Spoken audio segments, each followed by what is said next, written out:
تم سے پہلے بہت سے گروہوں کو ہلاک کر دیا جبکہ انہوں نے ظلم کیا، حالانکہ ان کے پاس ان کے پیغمبر بھی دلائل لے کر آئے، اور وہ ایسے کب تھے کہ ایمان لے آتے۔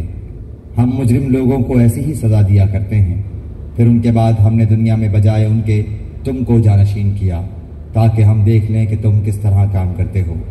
اور جب ان کے سامنے ہماری آیتیں پڑھی جاتی ہیں جو بالکل صاف صاف ہیں تو یہ لوگ جن کو ہمارے پاس آنے کی امید نہیں ہے یوں کہتے ہیں کہ اس کے سوا کوئی دوسرا قرآن لائیے یا اس میں کچھ ترمیم کر دیجئے۔ آپ صلی اللہ علیہ وآلہ وسلم یوں کہہ دیجئے کہ مجھے یہ حق نہیں کہ میں اپنی طرف سے اس میں ترمیم کر دوں، بس میں تو اسی کا اتباع کروں گا جو میرے پاس وحی کے ذریعے سے پہنچا ہے۔ اگر میں اپنے رب کی نافرمانی کروں تو میں ایک بڑے دن کے عذاب کا اندیشہ رکھتا ہوں۔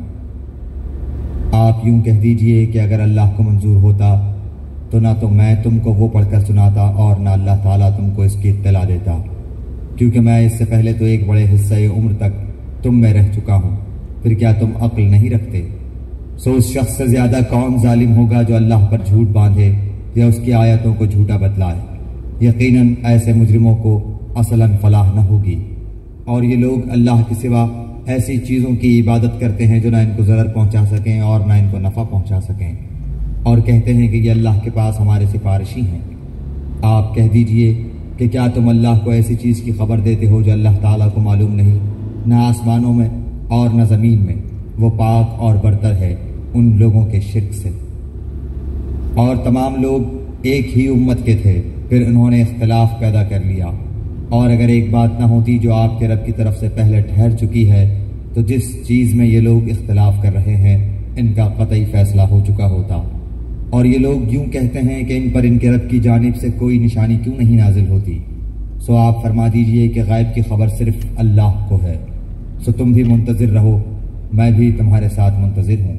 اور جب ہم لوگوں کو اس امر کے بعد کہ ان پر کوئی مصیبت پڑ چکی ہو کسی نعمت کا مزہ چکھا دیتے ہیں تو وہ فوراً ہی ہماری آیتوں کے بارے میں چالیں چلنے لگتے ہیں۔ آپ کہہ دیجئے کہ اللہ چال چلنے میں تم سے زیادہ تیز ہے، بالیقین ہمارے فرشتے تمہاری سب چالوں کو لکھ رہے ہیں۔ وہ اللہ ایسا ہے کہ تم کو خشکی اور دریا میں چلاتا ہے، یہاں تک کہ جب تم کشتی میں ہوتے ہو اور وہ کشتیاں لوگوں کو موافق ہوا کے ذریعے سے لے کر چلتی ہیں، اور وہ لوگ ان سے خوش ہوتے ہیں۔ ان پر ایک جھونکا سخت ہوا کا آتا ہے اور ہر طرف سے ان پر موجیں اٹھتی چلی آتی ہیں، اور وہ سمجھتے ہیں کہ برے آ گھرے۔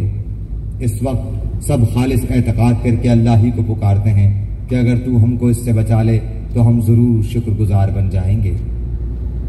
پھر جب اللہ تعالیٰ ان کو بچا لیتا ہے تو فوراً ہی وہ زمین میں ناحق سرکشی کرنے لگتے ہیں۔ اے لوگو، یہ تمہاری سرکشی تمہارے لیے وبال ہونے والی ہے۔ دنیاوی زندگی کے چند فائدے ہیں، پھر ہمارے پاس تم کو آنا ہے، پھر ہم سب تمہارا کیا ہوا تم کو بتلا دیں گے۔